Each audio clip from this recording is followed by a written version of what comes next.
Hi friends, চলে আসলাম আরো একটি জনপ্রিয় রেসিপি নিয়ে।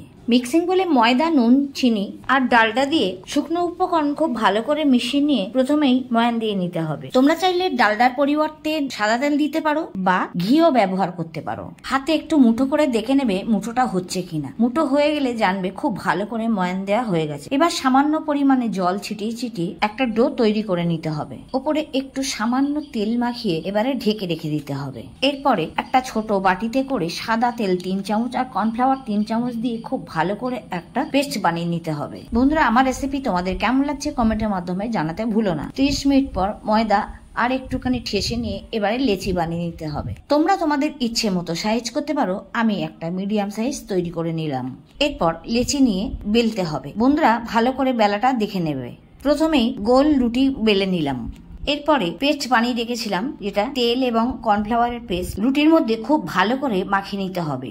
এরপর রুটিতে একটা কাঠ বসিয়ে দিয়ে দেখো আমি কিভাবে রোল বানাচ্ছি, ঠিক এইভাবে রোল বানিয়ে নিতে হবে। ঠিক একটা কোণের মতো দেখতে হবে। এবার শেষ প্রান্তটা টেনে নিয়ে এসে মুখটাকে সিল করে দিতে হবে, ঠিক এইভাবে যেরকম ভাবে পানের খিলি বানায় ঠিক সেরকম দেখতে হয়ে গেল। এবারে ছুঁচলোর দিকের মুখটা একটু কেটে দিতে হবে। এখন প্রত্যেকটা ফোল্ড খুব সুন্দর করে দেখা যাচ্ছে। মিডিল বরাবর সামান্য একটু তেল দিয়ে রেখে দিতে হবে। একইভাবে সব কটি লেচি আমি রেডি করে নেব। ঢেকে রেখে দিতে হবে ঠিক 5 মিনিট। 5 মিনিট পর এবারে লেচি একটু সামান্য হাতে করে নিয়ে চাপ দিয়ে খোলা দিকটা ওপর দিকে রেখেই বেলে নিতে হবে, খুব হালকা হাতে। বেশি চাপ দিলে ফোল্ড গুলো বোঝা যাবে না। সব কটি বেলা হয়ে গেলে তেল গরম করে নিয়ে এবারে মিডিয়াম ফ্লেমে ভেজে নিতে হবে। খোলা দিকটা ওপরে রেখে তেল এইভাবে দিতে হবে। তেল দিতে দিতে দেখতে পাবে কি সুন্দরভাবে মাঝখানটা গর্ত হয়ে যাচ্ছে। উল্টিয়ে পাল্টিয়ে মচমচে করে ভেজে তেল সুন্দর করে ঝাড়িয়ে তুলে নিতে হবে।